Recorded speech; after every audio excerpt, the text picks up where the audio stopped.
Right, the next person we're going to talk to this evening, we don't have any callers at the moment, but I've got David Bain. He's going to be on the line shortly. He's the founder of Aftershock Promotions and recently featured in the Facebook series of A Part of Me due to his traumatic brain injury, which he's recovered from. And he's got an interesting story to tell us. So let's see if we can get him on the line.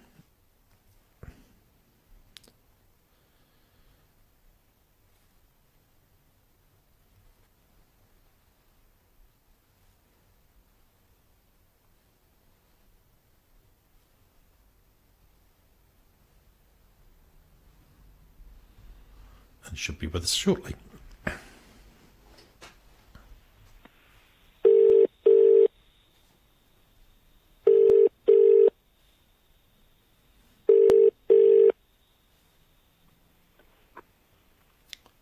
Good evening, David. Hello. Nick. Good day. Hello.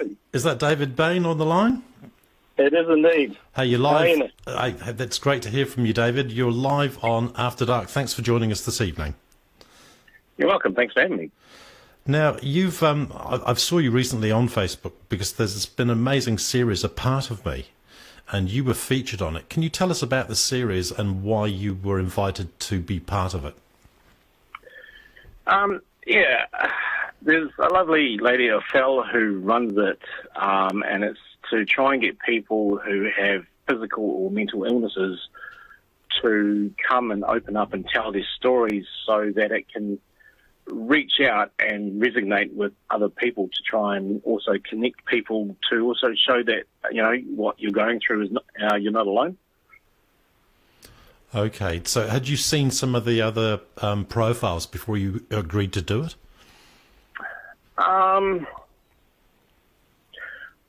To be honest, yeah, part of my TBI is my memory, so I can't actually remember offhand right now how I ended up. I think I might have just seen it maybe pop up on Facebook or something like that and got in touch.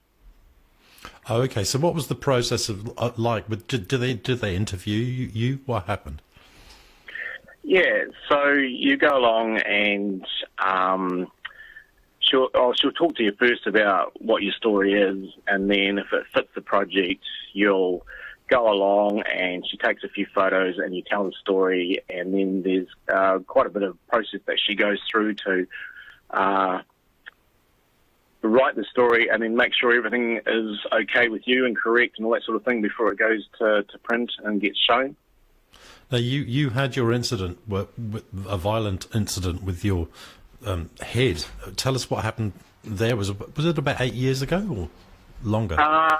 No, it's 11 years. Goodness now. me. The 4th of the 4th, 08. And the reason why I remember that is because some of the crazy things that I've learned to use to help myself is numbers. So 4 and 4 is 8. So if it had been another date, I might have been in a bit of trouble, but to try and remember it. But, yeah, no, so back in 08, I was just out on the town with a mate from work, and I found out a couple of years later on what actually happened because I had no clue. Yeah, I got king hit and fell backwards and smashed the back of my head on the concrete, and because of that impact, it also made my brain hit the front of my skull as well. Goodness me. I have to ask this. Did you provoke this person?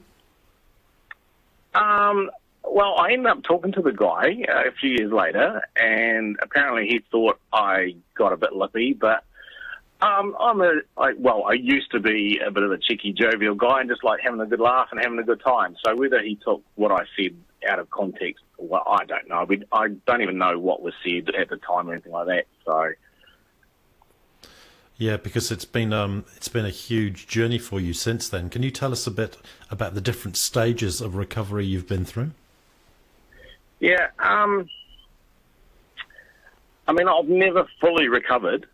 I improved over a long period of time. It didn't help that I got forced back into work after a month. And I got put back into 40-hour weeks. And so I was working 8 hours a day. I was sleeping at least 12 hours a day every day and driving, because I lived out in Kaiapoi at the time and working in town. So it was roughly about an hour and a half each day of travel. So I basically had about 2.5 hours a day to myself for a lot of months in the beginning. So I wasn't living, I was just existing. So I do think that your experience is by far from unique. I think quite often people are sent back to work far too quickly. Yeah, look, I've started, part of what I'm trying to do now too is become a motivational and educational speaker. I've done a couple of talks, and I've talked to a lot of people that have had brain injuries, and learning a lot about what that whole thing is all about. And there's a lot of similarities. Like, unfortunately now I have things that, well, I have depression, anxiety, and it seems depression seems to come pretty much hand in hand with anybody who has a head injury, because it really changes you, and you go through a whole lot of different emotions of having to deal with it as well. And if you don't have the support, like I felt I didn't really have that support in the beginning, it makes that journey harder. You'd have to have a very understanding partner. Did it impact upon your relationship? I wasn't with anybody at that time. Okay, I mean, that's a mixed blessing, really, because it would have been great to have had that support, but on the other hand, it could have gone quite badly wrong.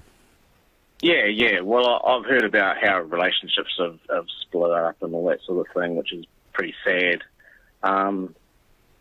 But, you know, some people have stayed together, and which has really been great. But, yeah,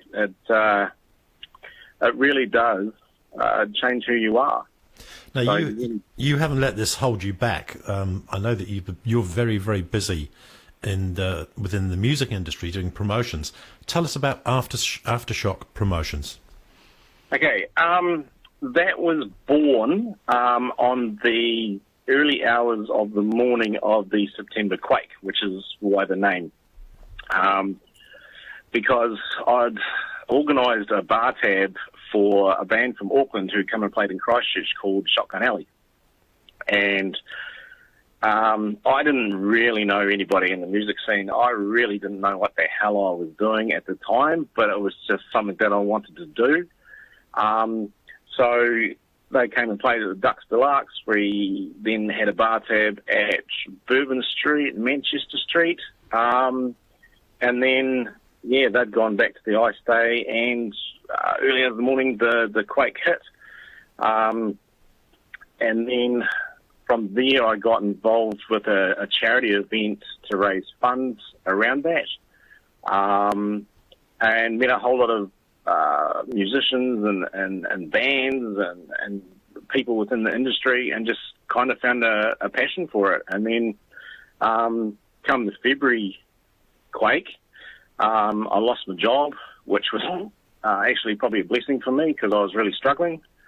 And so now I've just kind of, I've got the time to be able to try and do something with it. So that's what I'm trying to do at the moment. So now, apart from Aftershock, you've also you're quite close with some different genres of music, aren't you? As well, with another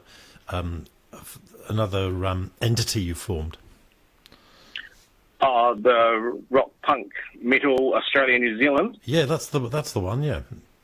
Yeah. So that's just basically like a sidekick from Aftershock. As the years have gone on, I've been looking into how to expand and do different things.